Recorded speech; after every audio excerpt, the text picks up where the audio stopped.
Hello guys, खोज channel आज जो आप लोग के लिए कहानी लेकर के आया है, उस कहानी का नाम है स्वच्छता का पर्व है होली। तो दोस्तों, होली किसी एक जाति, धर्म या क्षेत्र विशेष का पर्व नहीं है। इसकी पहचान देश की संस्कृति के रूप में होती है। बसंत ऋतु जनजीवन में नई चेतना का संचार कर रही होती है। फागुन की सुरमई हवाएं वातावरण को मस्त बनाती हैं। तभी होली के रंग जीवन में घुल जाते हैं। इन्हीं दिनों नई फसल भी तैयार होती है और किसानों के लिए यह उल्लास का समय होता है।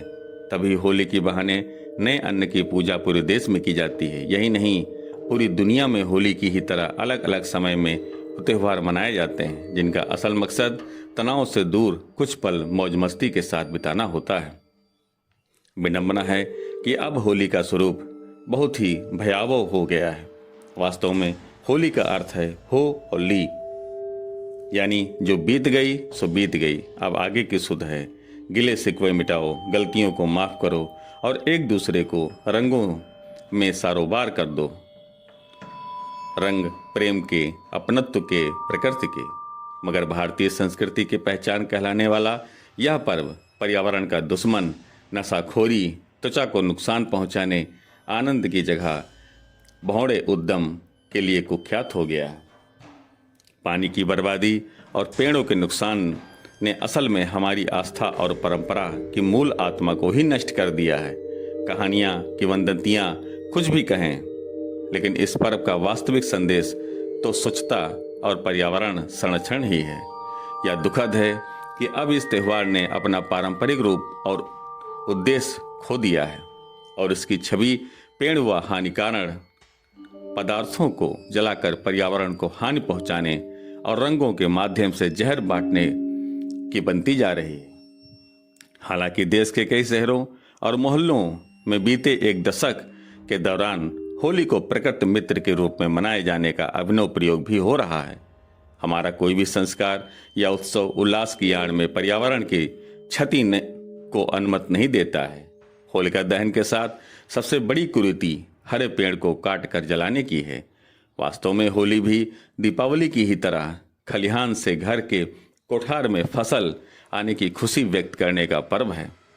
कुछ सदियों पहले तक ठंड के दिनों में भोज्य पदार्थ, मवेशियों के लिए चारा जैसे कई चीजें भंडार कर रखने की परंपरा थी। इसके अलावा ठंड के दिनों में कम रोशनी के कारण कई तरह का कूड़ा भी घर में ही रह जाता था। याद करें कि होली के गोबर के बने उपले की माला अवश्य डाली जाती है।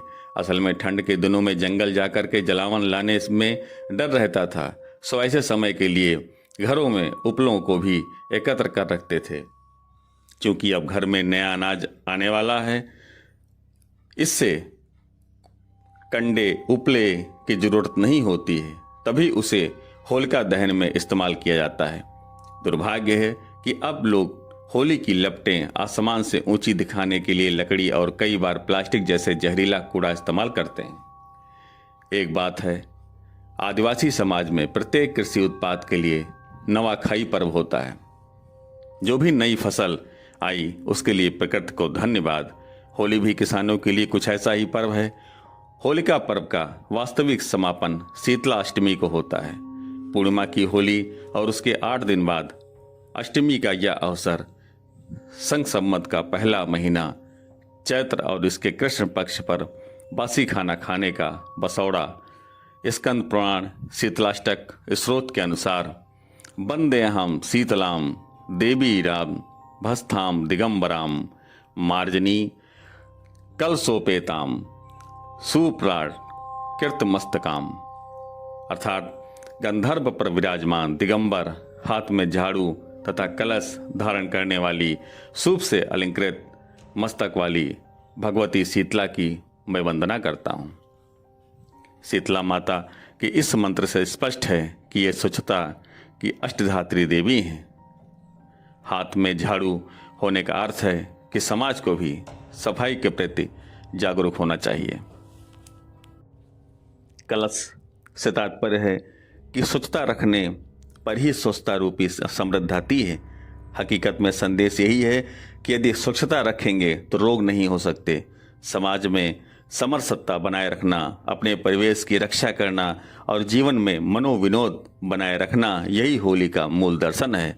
तो दोस्तों, खोज चैनल पर यह कहानी आपको कैसी लगी, कहानी पसंद आई हो तो प्लीज़ चैनल को सब्सक्राइब करना और वीडियो को लाइक करना। धन्यवाद। जय हिंद, जय भारत।